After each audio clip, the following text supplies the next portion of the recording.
Disgusting black creatures, get out of my sight. Whoa, what the fuck? Was that in the script? Disgusting. Shit, okay. We'll just have to improv. Say something else, Shadow. Women belong in the kitchen. I meant something politically correct. Sick, twisted, and politically incorrect. The animated series features the adventures of the Griffin family. Endearingly ignorant Peter and stay-at-home wife Lois reside in Quahog, Rhode Island, and have 3 kids. Meg, the eldest child, is a social outcast, and teenage Chris is awkward and clueless when it comes to the opposite sex. The youngest, Stewie, is a genius baby bent on killing his mother and destroying the world. The talking dog, Brian, keeps Stewie in check while sipping martinis and sorting through his own life issues. What the fuck are you talking about? Hello, people of the outside world, and today we're going to be talking about music, specifically how I got into rock and metal music. You know, let's go even further back to 2011-ish, or 2010, doesn't matter. I became a Sonic fan because I played Sonic Adventure 2, and then I got Sonic Generations when it came out. And I've ever since then I've been a Sonic fan. But you know, from that period like 2011 all the way like 2018, I wasn't really like a die-hard Sonic fan. Like I played the games, like I liked them and all, but I just wasn't like big into it. But roll 2017-18ish, I got recommended City Escape on YouTube, and I also got recommended All Hail Shadow, and I just really liked those songs. They just really spoke to me. And you know, when I was younger, I listened to some like new metal and some just like mainstream 2000s and 90s rock, just because like people around me played it a lot of System of a Down, Linkin Park, mostly Linkin Park and System of a Down. Those are like 2 really accessible ones, biggest ones, new metal. Yeah, a lot of just new metal bands, really, especially those 2. But fast forward to 2018, Sonic kind of like really introduces rock back to me, and I just really like it. I play those songs all the time. You know, when I'm playing like Fortnite, I'll just be playing like City Escape or All Hell Shadow. And then, you know, there's also I Am All of Me from Shadow the Hedgehog, which has a little bit, it's not, I wouldn't say abrasive, but it's like probably like one of the more metal Sonic themes.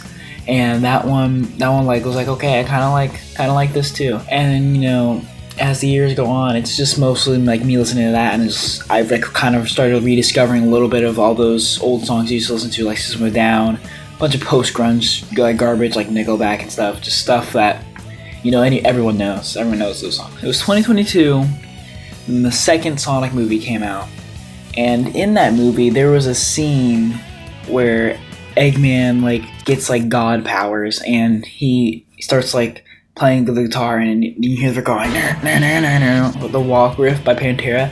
And when I was in the theater and I heard that, I was like, what is that? That is awesome. So then I go home and then I find the clip on YouTube of that scene, and I go in the comments and I say, what is that song? And everyone's like, Walk by Pantera. So then I look up Walk by Pantera, and I hear that, and that is probably the moment I got into metal, was when I heard that. And, you know, I didn't really expand too quickly from there. I just kind of mostly stuck to Pantera and all the stuff I already had before, Sonic stuff and new metal. You know, I guess new metal was my introduction to metal, but like, besides like new metal, like when I was like, okay, I think I really like metal, I listened to Pantera. But you know, Pantera is nothing heavy. Anyone can really listen to Pantera. It's not that abrasive sounding. I mean, for mainstream, yeah, it kind of is, but you know, it's nothing too crazy. So I'd say within that next year or so, I get kind of like, I knew about Slipknot prior, but that's when they were like I just knew the name really, and I knew that they had like masks, but I didn't really know too much about them. Like I just played them in like Guitar Hero. And so we go on like a field trip or something, and one of the teachers was playing music, and he played Solway Firth. And then I asked, what's this song called? Because I thought it sounded really cool. And he's like, oh, it's Solway Firth. And I thought he said like fifth, so I wrote like fifth. So for years I always thought it was called Solway Fifth. So that was like probably the first song I added to my playlist. And you know, I forget about it for a while.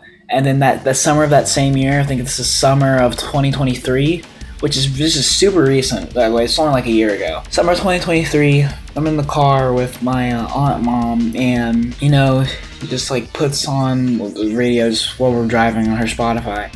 And one of the songs that comes up is Wait and Bleed. And I hear that, I'm like, that is awesome. That is an amazing song. And I'm going to say right now, to this day, I can still put on Wait and Bleed anytime. I get tired of songs eventually. Even like my favorites, I get a little drained on it. And I have to set them aside for a little bit before I start playing them again. Wait and Bleed, I've been able to consistently play for all this time. So that's pretty nuts. After that, I think it might have been the same day. It could have been a couple days later.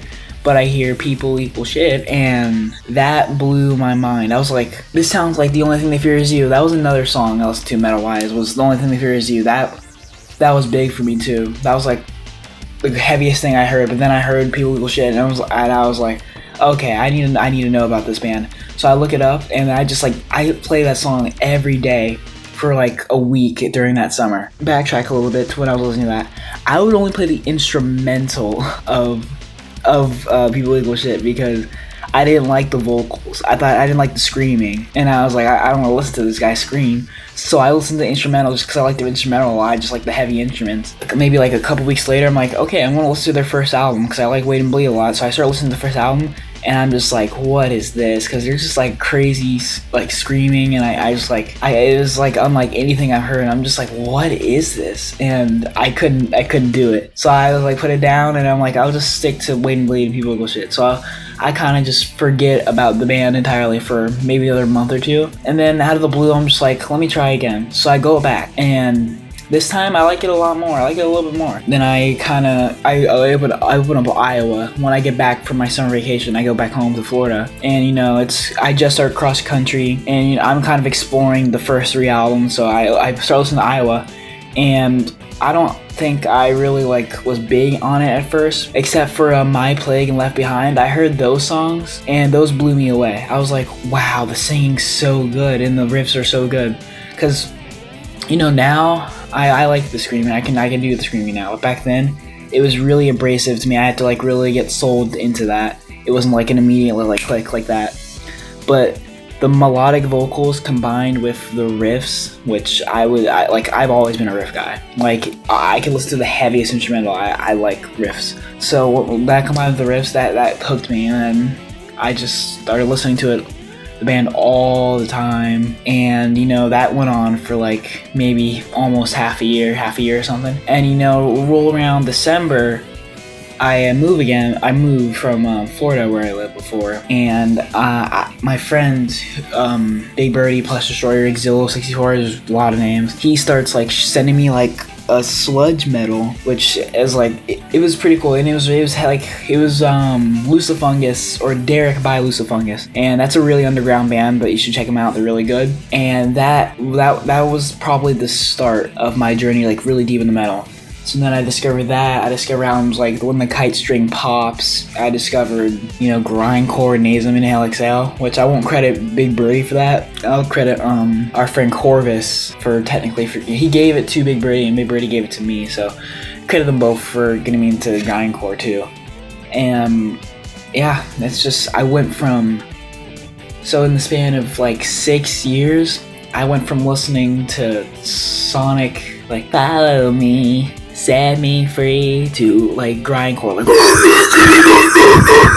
so it's just a really weird way to start getting into heavy music. But I feel that's how a lot of people get into heavy music. They listen to Nirvana, and Nirvana's a big thing I was into too. I was still big into Nirvana. I love Nirvana, but they start listening to Nirvana, then they get into Pantera. I like something a little bit heavier, and from Pantera to I don't know.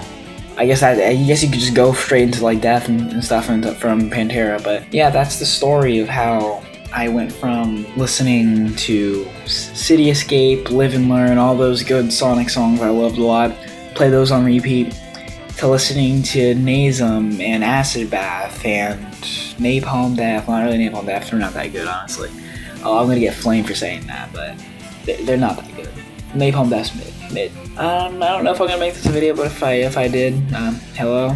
I was just kind of I didn't want to write a script for this because that's just not fun. So I was like, let me yap, and yapping went pretty well. I can probably just edit this up some, and it'll be pretty good. So if you guys like this kind of thing where it's not it's really scripted, Me just talking about something, and it'll probably be the same editing pretty much, but it's just not scripted. So if you like this kind of not scripted style, just let me know. But if you prefer me like reading off a script, make it sound like really formal, I can do that too. I can do both, honestly. I can just switch off every other time I do it. But just give me your feedback or don't. No one probably will. It'll probably just be silly comments. I'm fine with that too.